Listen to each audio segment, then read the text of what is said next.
Se quiser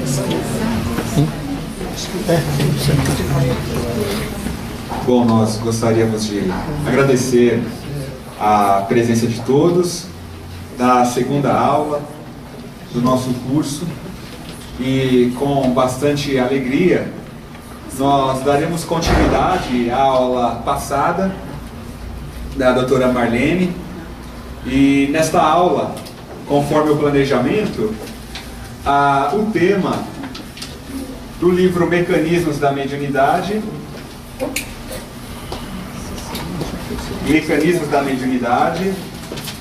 capítulo 1, Ondas e Percepções, e capítulo 2, Conquistas da Microfísica, Física, Noções de Ondulatória e Estrutura do Átomo, que corresponde aos capítulos iniciais do Mecanismo da Mediunidade. E ao longo do nosso estudo, nós estaremos fazendo uma conexão com a palestra do Albério, que foi tratada este tema na aula anterior. Porque na palestra de Albério, ele já dá início, ele na verdade apresenta uma grande base sobre o que André Luiz retrata nos domínios da mediunidade, e constituiu, pelo que percebemos, uma grande base para o desenvolvimento do nosso curso junto ao mecanismo da mediunidade. Então aqui nós vamos pincelar algumas explicações que Albério menciona na palestra, abordado semana passada, e que ao mesmo tempo esses temas são iniciais do livro Mecanismo da Mediunidade, porque é a partir deles que se constrói um entendimento sobre as ondas mentais, sobre o pensamento, sobre a matéria mental. Então nós diríamos que o nosso estudo de hoje, ele é de extrema importância para a continuidade, para os assuntos que abordaremos nas próximas aulas. Aqui será uma grande base para os estudos. Então, nesse sentido, nós vamos só pedir aqui.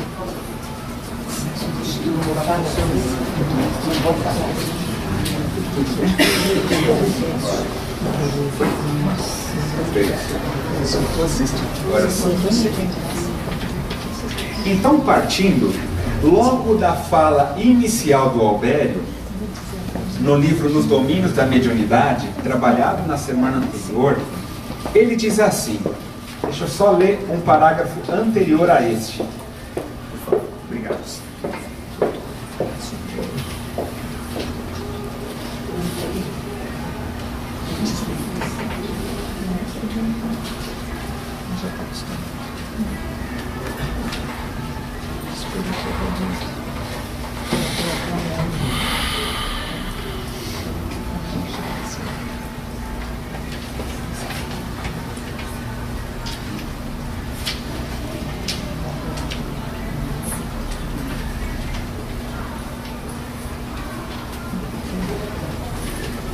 Só mais um momento.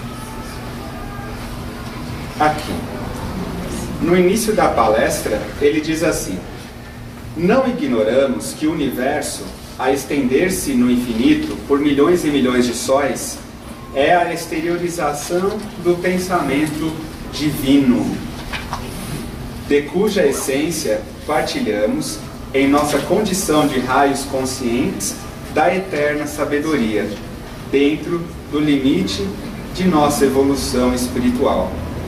Então ele já nos coloca que o universo é a exteriorização do pensamento divino. Em nossa condição de raios, conscientes, nós estamos mergulhados nesse pensamento do Criador. Em seguida ele diz, da superestrutura dos astros à infraestrutura subatômica, tudo está mergulhado na substância viva da mente de Deus. Substância viva da mente de Deus. Como os peixes e as plantas da água estão contidos no oceano imenso. Isso nos leva a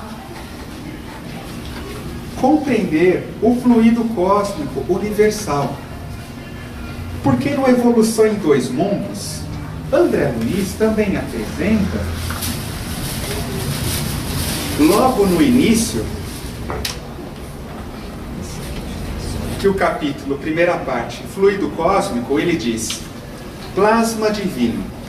O fluido cósmico é o plasma divino, hausto do Criador, ou força nervosa do todo sábio.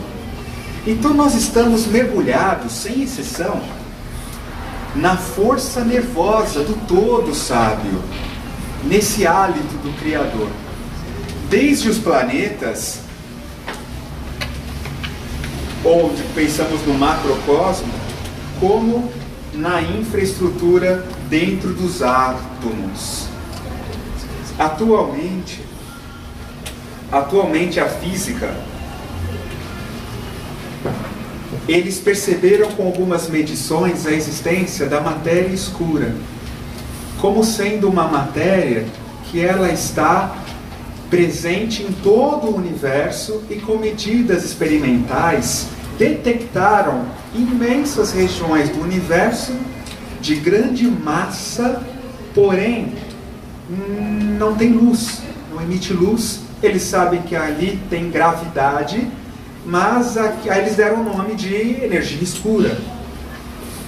Essa energia, e até saiu agora na revista Scientific American deste mês, existe uma imagem fantástica de um desenho como se essa energia escura fosse uma teia, uma grande teia, e os sóis estavam ali dentro dessas teias, ou seja, inclusive nós.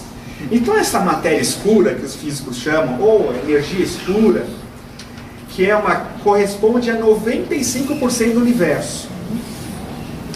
5% do que os físicos, de que nós conhecemos aqui como sendo natureza, sóis, planetas, galáxias, corresponde a apenas 5% do todo maior. E esse todo maior que existe tem massa, mas não conseguimos ter uma sensibilidade de luz, por exemplo. Eles chamaram de matéria escura e que permeia todo o universo. Nesse instante, essa energia escura que faz parte do universo está permeando nós agora, os átomos do nosso corpo aqui. Então estamos mergulhados nessa energia escura. Energia escura foi o nome batizado pelos físicos. Quando a gente traz uma analogia para os ensinamentos da doutrina espírita, né, no livro dos Espíritos, na Gênesis, e trazendo para André Luiz, nós percebemos a aproximação desses conceitos, dessas novas descobertas sobre a energia escura. Uma grande aproximação com esse plasma divino, né? Uma aproximação, não que seja, mas é uma grande aproximação, uma medida com certeza de uma das características desse fluido cósmico. E aí ele diz: nesse elemento primordial vibram e vivem constelações e sóis, mundos e seres, como peixes no oceano. Evolução em Dois Mundos, e aqui corrobora com as palavras de Albério. Portanto, é sobre este pensamento do Criador que vibra o pensamento da criatura, que vibra os nossos pensamentos. Deus, Espírito e Matéria constituem o princípio de tudo o que existe, a Trindade universal. Pergunta 27 do Livro dos Espíritos. Portanto, quando pensamos em matéria, observemos: fluido cósmico universal. Então a matéria é constituída pelo fluido cósmico universal. Além dela, o que existe é o Criador e espíritos, princípios inteligentes do universo.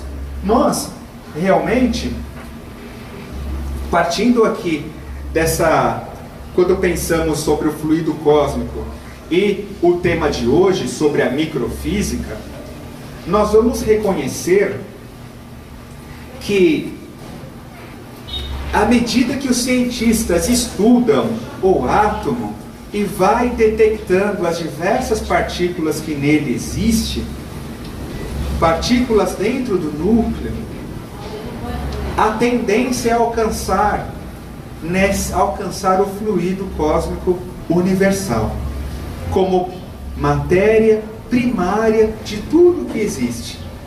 Matéria primária, o fluido cósmico, desta matéria aqui, na escada, como também a matéria quintessenciada que constitui o nosso perispírito. Nosso perispírito é constituído por matéria. A ideia é um organismo vivo, também diz Albério.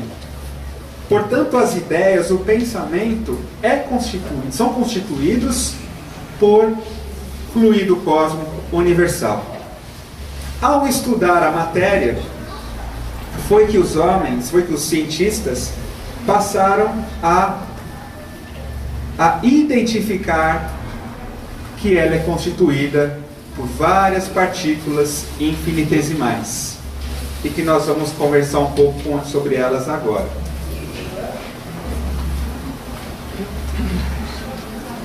Este parágrafo foi tirado também do Mecanismo da Mediunidade, o capítulo 1. André Luiz, aqui nós vamos ver esse capítulo no final do capítulo 1, e a partir do final que nós vamos iniciar essa parte. Aqui ele justifica por que do estudo da física naquele livro, Mecanismos.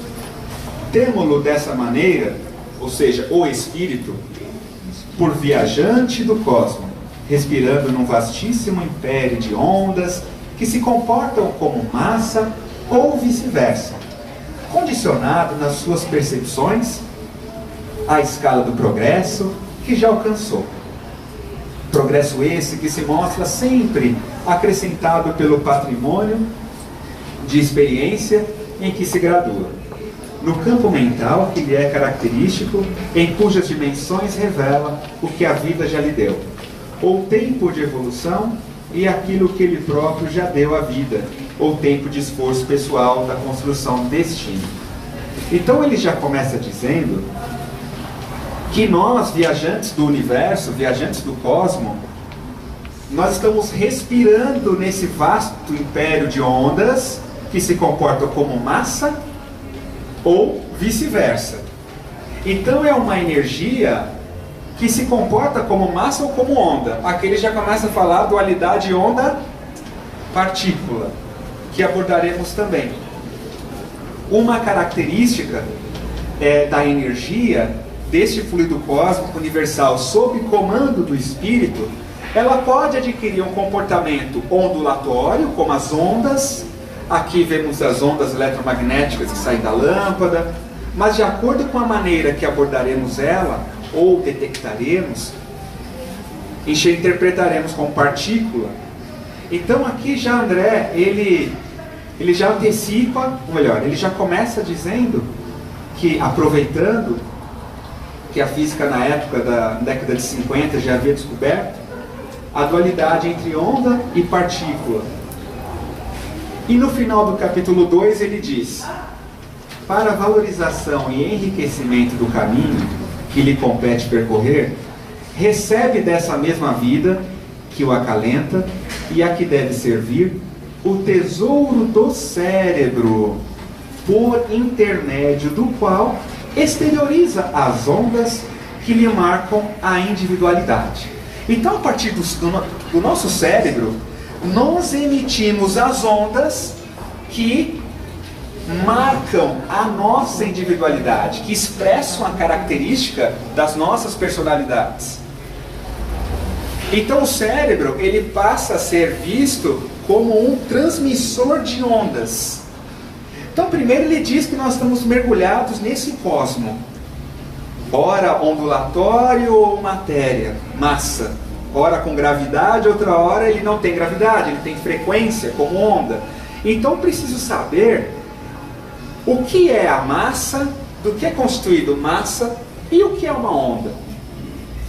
Já que o nosso cérebro irradia, exterioriza ondas que marcam a individualidade de quem eu sou, do que eu penso, do que eu sinto, de como eu estou, meu estado emocional, no concerto das forças universais.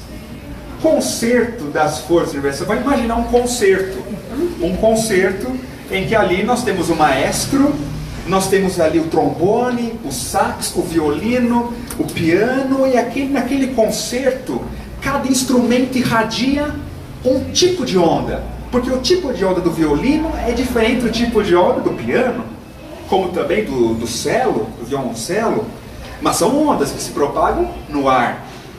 Assim nós, como sendo cada um de nós uma personalidade, uma individualidade única no universo, nós estamos mergulhados nesse concerto das forças universais, ou seja, das forças mentais de ondas que absorvemos e irradiamos.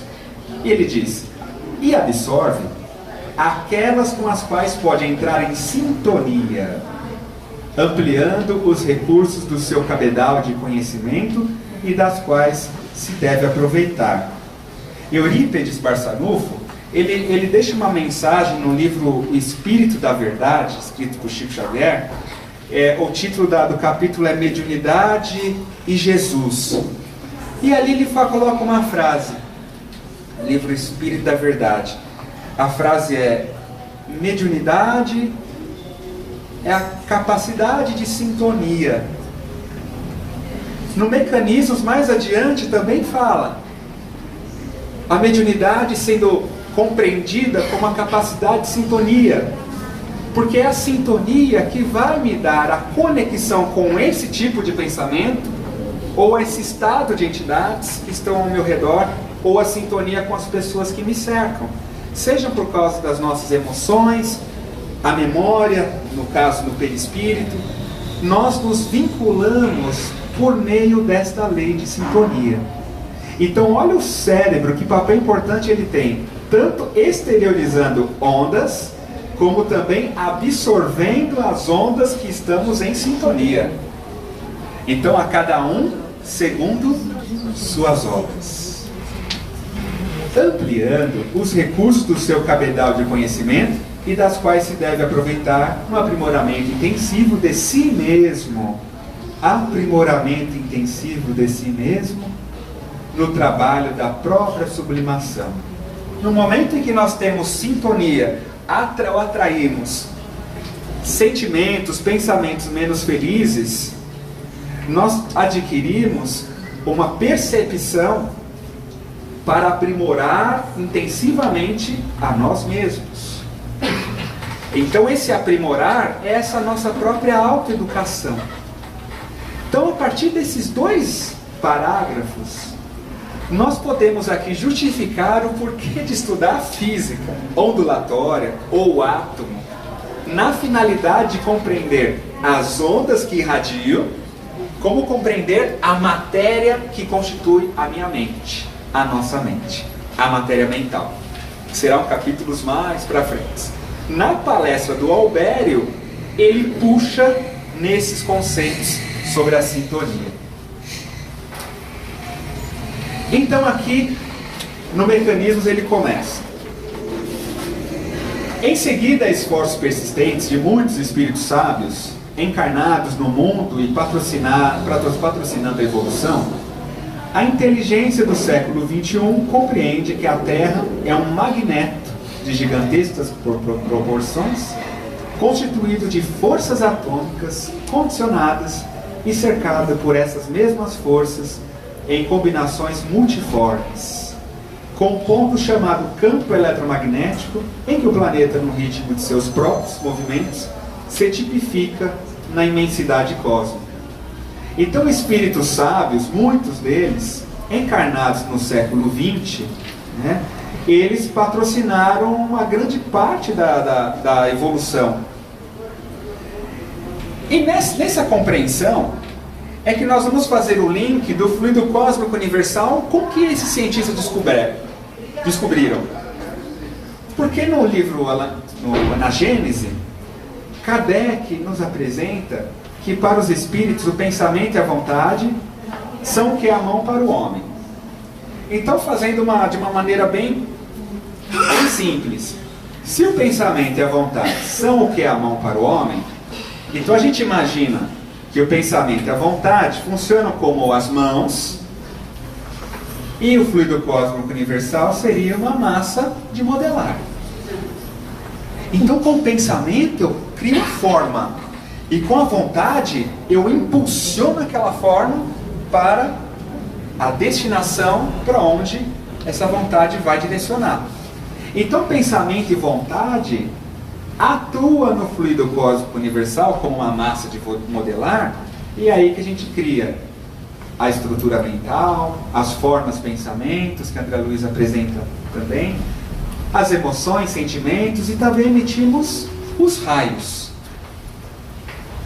as ondas. Um tipo de onda, que aqui nós vemos no capítulo 1 do Mecanismos, André Luiz apresenta sobre a onda sonora. O som é uma vibração que se propaga no ar, e essa vibração ela vem a partir de uma perturbação. Toda perturbação produz ondas. Então, quando nós perturbamos, por exemplo, vamos observar aqui, ó, uma régua, segura uma régua e dá um cutucão aqui, um piparote na ponta da régua, vai vibrar o ar. Então vai ter momentos de compressão, outros de rarefação. Aqui nós temos um exemplo de perturbação. Nesse capítulo, André Luiz põe uma frase assim: toda agitação produz ondas. Eu nunca havia pensado sobre esse ponto de vista. Ele coloca toda agitação produz ondas. Porque nesse universo dinâmico que nós estamos, tudo se movimenta. Se eu fizer uma perturbação aqui, ó, essa perturbação vibrou, agitou os átomos desse corrimão e também agitou o ar ao redor, até chegar ao ouvido dos senhores. Chegou no ouvido, também agitou, aí tem todo o aparelho auditivo aqui, que converteu isso tudo em impulsos elétricos, para chegar até o cérebro. Mas partiu da onde? De uma perturbação da minha mão aqui. Quando a gente traga, agora fazer um paralelo com o que André Luiz vai falar mais à frente, no caso na aula de semana que vem. Toda agitação produz onda. Então, quando agita um átomo, vai gerar uma onda. Como ali na água, que você bate na água, forma a onda da água. No espírito, esse agente que dá o toque de perturbação da matéria mental é a vontade.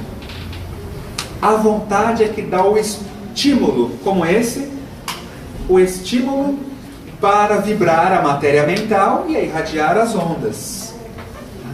Então, fazendo esse paralelo da água no lago, que perturba ali e irradia as ondas, nós vamos pensar que o fluido cósmico universal, no momento em que o espírito aciona a vontade, o querer, a intenção, a vontade, faz vibrar a sua matéria mental e, consequentemente, essas ondas se propagam no fluido cósmico universal.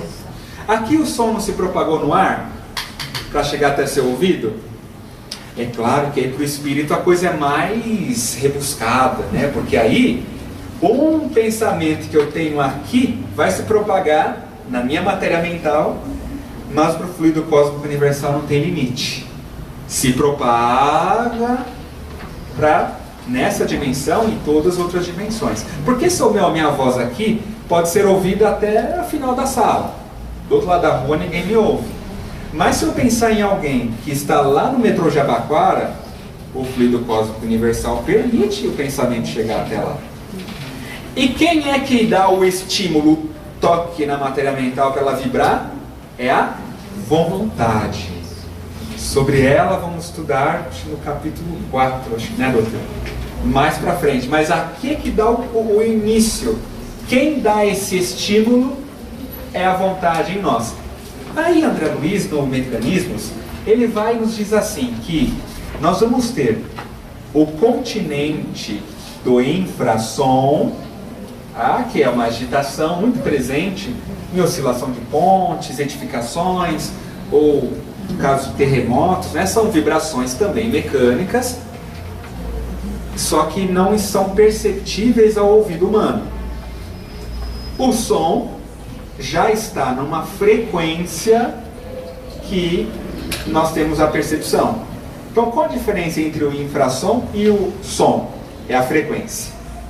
Aqui nós temos uma frequência menor, ou seja, a distância entre um máximo até o outro máximo é uma distância longa, né? Uma distância longa. Então aqui é como se fosse o que? Uma onda longa. Nós dissemos uma onda longa de, no caso, o infrassom. Aqui no som audível, nós temos que a distância entre um máximo e outro máximo é uma distância média, intermediária. É um tipo de onda média o som. Já o ultrassom, a frequência aumentou. A frequência de repetição é maior. Então é mais curta a distância entre um máximo e outro. Aí a gente entra no ultrassom, né?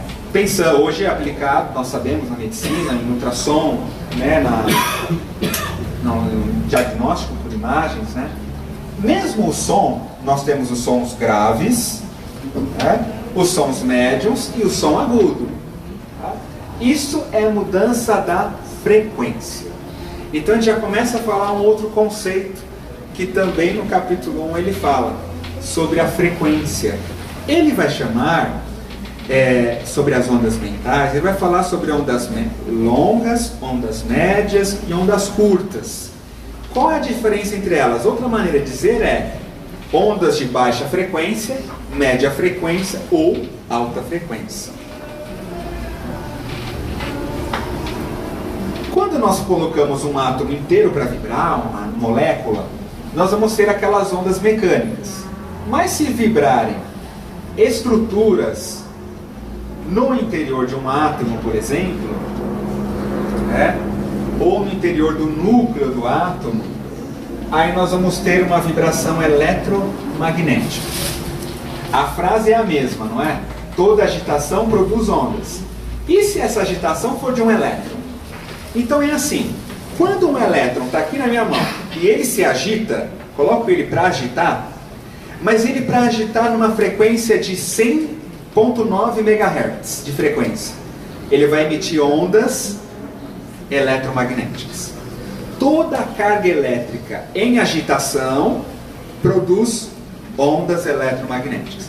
Se eu pôr um elétron e aqui ligar uma antena, um circuito eletrônico e uma antena, para vibrar esse elétron em 100,9 MHz, é a frequência de uma rádio. Jovem Pan em São Paulo, por exemplo. Exemplo, então lá ele chama aqui no Mecanismos como as ondas radiofônicas. Nós conhecemos como ondas de rádio. Se esse elétron que vai se agitar for um elétron, por exemplo, que está dentro do átomo, e for uma agitação bem curtinha, num comprimento bem curto, vai radiar a luz. Então, de acordo com o quão curto é esse movimento do elétron, ele vai radiar ondas curtas ou ondas médias, e se for um movimento mais longo, uma agitação longa, a frequência será a característica de onda longa. Vamos ver aqui, por exemplo,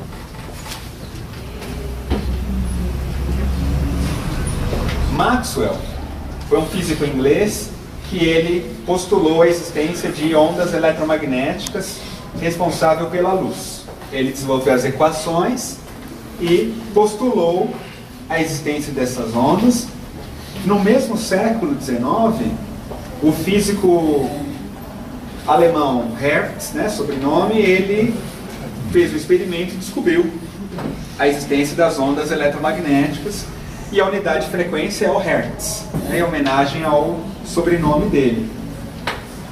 Em seguida, William Crookes, além de inúmeros estudos que ele desenvolvera sobre a mediunidade, naquele tempo, ainda século XIX, ele foi o responsável por desenvolver um sensor de onda eletromagnética. Então, quando o Hertz comprovou, o Crookes já inventou um radiômetro, que era um aparelho que media essas ondas eletromagnéticas. Ele criou o tubo de raios catódicos. Sabe o tubo da televisão? Aquela TV antiga, a Telefunken, que tinha aquele tubo, né? Aquele tubo é um aprimoramento do tubo inventado por William Crookes, né? E o tubo de raios catódicos. E aí ele conseguiu, através desse tubo, não conhecia o que eram esses raios, conseguiu excitar fluorescência em pedras preciosas e aquecer metais. Em um dia no laboratório, que o tubo estava ligado, um outro companheiro dele, no caso o Röntgen, a mão dele estava próxima, e aí onde ele viu do outro lado, no material fluorescente, a figura dos ossos, porque ambos estavam no mesmo laboratório, ele e o Crookes, foi quando descobriu o raio-x. Parece que aparentemente por acaso, né? Mas já estava tudo encadeado para essa descoberta. Ao mesmo tempo, Kardec, a K-Espírito, Espírito da Verdade, trazia o Consolador Prometido. Então, de um lado, o Consolador Prometido nascendo, né? A doutrina nascendo, e na mesma época a física, os cientistas descobrindo as ondas invisíveis, a energia invisível, no caso, irradiada pela matéria. Achei interessante o fato dessas descobertas ocorrerem juntos, né? A terceira revelação com essa revelação das ondas que no século XIX ocorreu também. Descobriu o raio-x, em seguida, aí aqui vamos falar, o raio-x. Até então não sabiam que o raio-x também era uma onda eletromagnética, aí foram estudando e descobriram.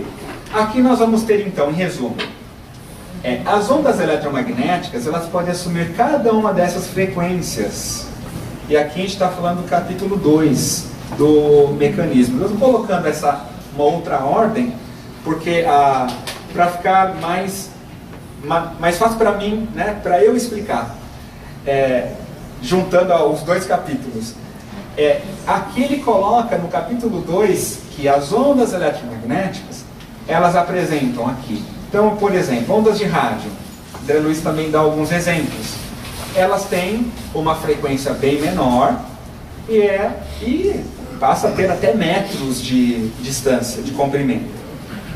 Micro-ondas está muito presente no seu forno, no seu celular. O seu celular irradia micro-ondas. Elas têm uma agitação, tá, que promove, por exemplo, a rotação das moléculas de água. Por isso aquece o alimento do forno. Se ficarmos muito tempo no celular, a orelha esquenta um pouquinho. Por quê? Porque a característica das ondas, das micro-ondas, né, é uma frequência que faz as moléculas de água girarem.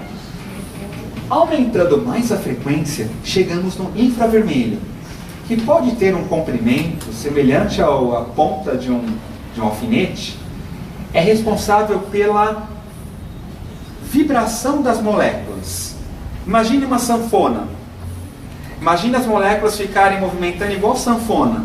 Quando vibra igual sanfona, as moléculas elas vão irradiar uma energia infravermelho, que é comum, que é a energia térmica, né, que nós também irradiamos. Ao aumentar um pouco mais, chegamos no espectro visível, na luz. E é quando o elétron agita, não é mais a molécula, mas quando o elétron no átomo agita, ele libera uma frequência que a gente detecta como sendo a luz, do vermelho ao violeta. Se eu aumentar mais a frequência, tornando essa onda mais curtinha, eu chego no ultravioleta, nos raios ultravioletas, correspondendo ainda à excitação dos elétrons,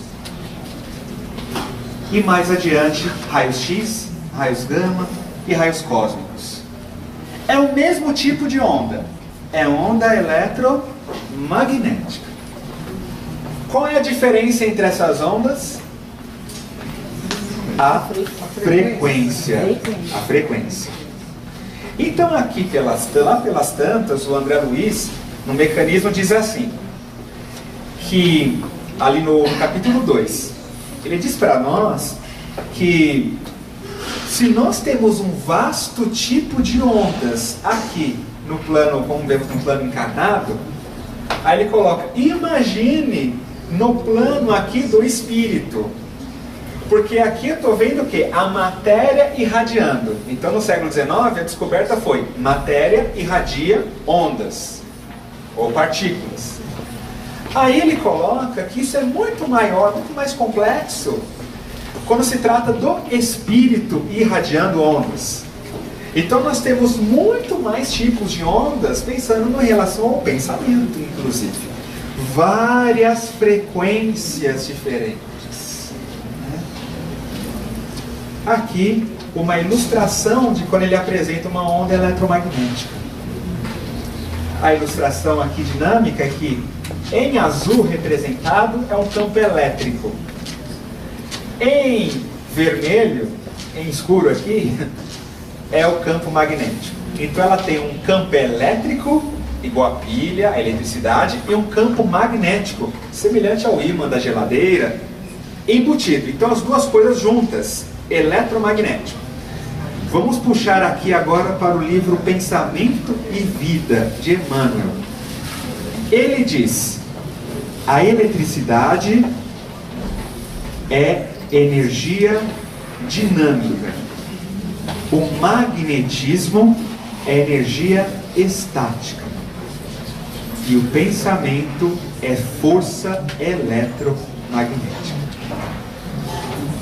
O pensamento, sendo força eletromagnética, portanto, com o meu pensar, a ideia, ela tem uma componente elétrica e também magnética. André Luiz afirma para nós que cada espírito gera em si mesmo inimaginável potencial de forças mento-eletromagnéticas. Então aqui, assim, exatamente conectado com as palavras de Emmanuel em Pensamento e Vida, que o pensamento é força eletromagnética. Então o potencial de forças mento-eletromagnéticas, exteriorizando nessa corrente psíquica os recursos e valores que acumula em si própria. Então, se a matéria física irradia ondas eletromagnéticas, o espírito também irradia. De que tipo? Aí ele chama mento eletromagnética. Porque além da parte eletromagnética, ela tem a parte mental do que o espírito produz. A componente mental, a construção, a ideia, a forma pensamento, a informação. É aí que está a diferença da irradiação da matéria em si ou do espírito na matéria. O espírito na matéria irradia uma componente a mais que a eletromagnética, o conteúdo mental dele. O conteúdo mental que está presente, o sentimento, aquela emoção, aquele registro, a forma, a estrutura desse pensamento. Também haverá uma frequência. Então nós vimos aqui que, passando para a última parte do capítulo 2, os raios catódicos, na descoberta de William Crookes, eram partículas, os elétrons. 1897. Aí descobre que os raios catódicos eram formados por elétrons. Até então os elétrons eram percebidos como partículas, né? Partículas, e o casal Curie, em Paris, descobre o rádio, né, do polônio, que eles são materiais radioativos. Aí nasce a radioatividade. Ou seja, matéria que além de irradiar estas ondas, ela, digamos que se degenera. Ela libera átomos e libera partículas que constituem ela mesma. Então aqui nasce o material radioativo, e que isso vai ser útil para nós nos nossos próximos encontros, quando falamos da vontade. Como assim? Nessa descoberta do casal Curie, eles descobrem que a matéria poderia desintegrar-se, né? É a questão radioativa. Então aquele material, seja urânio ou rádio, ele vai se degenerando e liberando ondas, liberando partículas, e a massa dele vai diminuindo com o tempo. Com o passar de muitos e muitos anos, ele vai perdendo a massa e liberando as ondas. Muito bem. Isso ocorre ao longo dos anos. Quando se fala de um acelerador de partículas, como o em Genebra, o LHC, ele irradia, ele é um bom acelerador de partículas, ele bombardeia uma energia na matéria e desintegra rapidamente. É ali quase que instantâneo. Então a matéria pode se desintegrar com o passar dos anos, como o urânio ou rádio, mas pode desintegrar-se se bombardear uma energia forte. Muito bem. A analogia que André Luiz faz no capítulo é que assim é a matéria mental. Todos nós falamos de reforma íntima, não é? Reforma íntima, transformação do sentimento e tudo. Ele faz uma analogia que essa matéria mental, ela pode se desintegrar ao longo dos anos, né? Com a medida que o espírito vai, né, se depurando, passando pelas experiências, ou às vezes rapidamente, quando a vontade é acionada, ou com o recurso da dor, que dá um estímulo para o espírito acionar a vontade e renovar aquela estrutura de uma forma um pouco mais acelerada. Aí a dor tem um papel de acelerar o progresso. Como ele faz? Acelerando a desintegração dos átomos, moléculas mentais, que estão trazendo, emperrando o nosso progresso, prejudicando. Então sejam questões do ódio, da mágoa e tantos outros, renovando a fim de que irradiemos a luz, né? Então o que o átomo promove? Na semana que vem a gente vai ver essa parte que eu pulei, então fiquem tranquilos, que vai ser mais adequado para a próxima semana, que é o estudo do psicoscópio, né? A gente vai falar de ondas mais. Só que antes de finalizar, nos próximos 3 minutos, só para dizer a vocês, todos nós, que o átomo, ele absorve energia. Como é que o átomo absorve energia? Então imagine aqui um elétron. O elétron está no andar térreo, vamos pensar que ele está no térreo, um estado de menor energia. Quando ele absorve energia, este átomo tem o seu elétron sofrendo um salto. Ele salta para um nível de energia maior, né? Então olha lá, energia baixa, ele estava na energia fundamental, no seu estado fundamental, recebe energia, ele sofre um salto para uma energia maior. Então assim ele absorve a luz, absorve a energia. Olha nesse exemplo, nessa figura, aqui nós podemos enxergar um elétron, né, que está numa órbita interna. Quando chega uma energia, ele sofre um salto, não é? Ele salta para outra órbita mais externa. É este que chamamos de salto quântico. Salto quântico.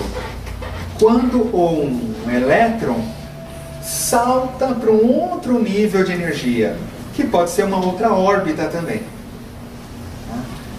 Este salto quântico ocorre quando vem uma energia externa, por exemplo, uma luz, uma onda eletromagnética, né? Ou um estímulo elétrico, que façam que esse átomo fique no estado excitado. Ele absorve energia, ele está no estado excitado, não mais no seu estado fundamental, como ali no andar térreo. Agora ele passa para um outro nível de energia, absorveu, e o que vai acontecer? O elétron sofre com isso um salto quântico, caracterizando uma maior energia desse átomo.